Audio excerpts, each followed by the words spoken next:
Welcome back to the Crochet Crowd. So my friends over at yarnspirations.com, we have a stitch tip for you today. The most unidentified stitch that is ever existing in crochet to my point of view.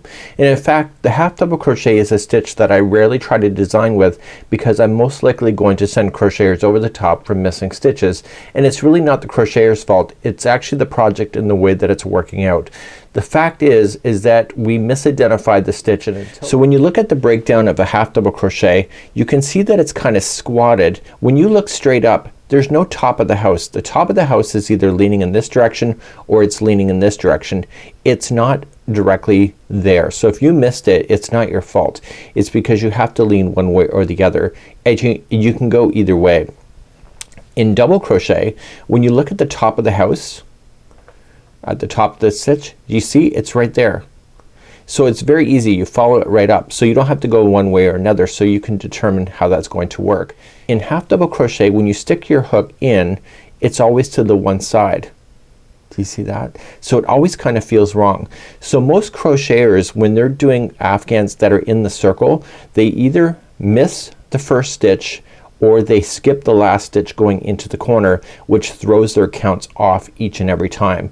So when we do stitch alongs, most likely crocheters, when we've done half double crochet, will go off the rails at this particular point.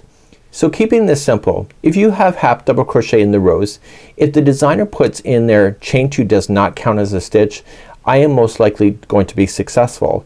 If the designer puts in there chain 2 counts as a stitch, then I am most likely going to miss a stitch.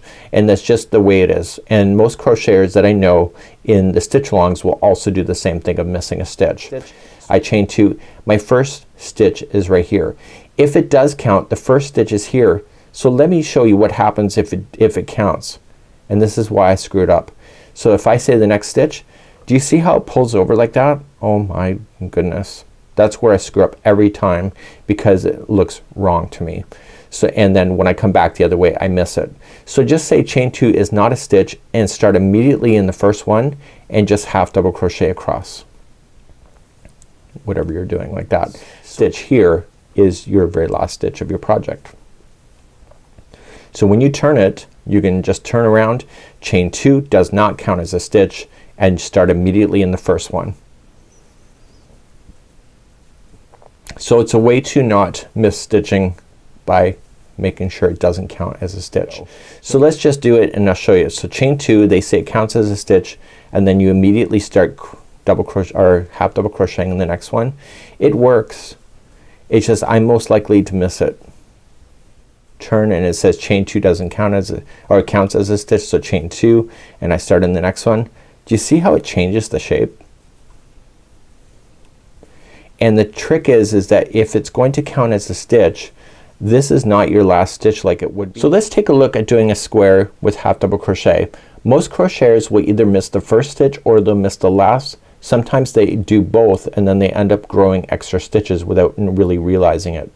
So can you tell me as we start if this here is the first stitch or is this the first stitch? I'll give you a second. This, or does it matter? Let's look at the end of this.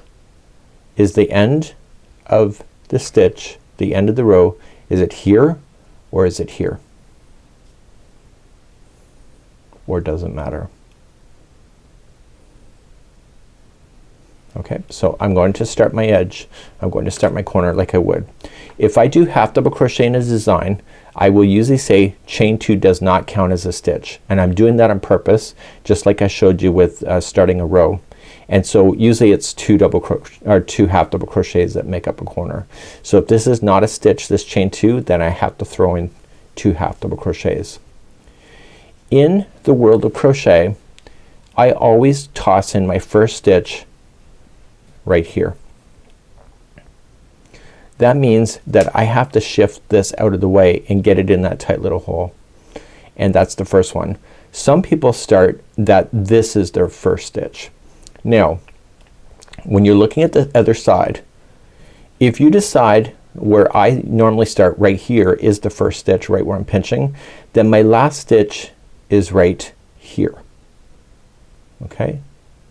If you decide that the first stitch is here, then your last stitch is going to be here. So whatever side that you start on is going to be the side that starts. So normally for me, I just kind of shift everything back and I half double crochet in the first stitch. It's gonna be tight and ugly. Not visually, but it's just tight. So I'm in my first one here. So you can see that it looks like it's wrong, but it's right there. And then you just half double crochet yourself across. So I'm in my first one here. So you can see that it looks like it's wrong, but it's right there. And then you just half double crochet yourself across. So if you start at the one before the stitch, the last one before you hit the corner matters on where you stop. So this technically is where I would stop. Do you see that? Because you started on this side of this one, so therefore you'll finish on that side of the last one, and then you go into the corner. So 2 half double crochet, chain 2 and 2 half double crochet. So let's do this side and just change that equation a bit. So you see that this side is easier to access. So if you do that, then you have to access this last one here. So let's just do that. Okay, so this one here I started after the first one, so therefore I have to go into this piece here at the end before I turn my corner. And then I can turn. And you can see my stitch counts did not change and it's still being pretty consistent.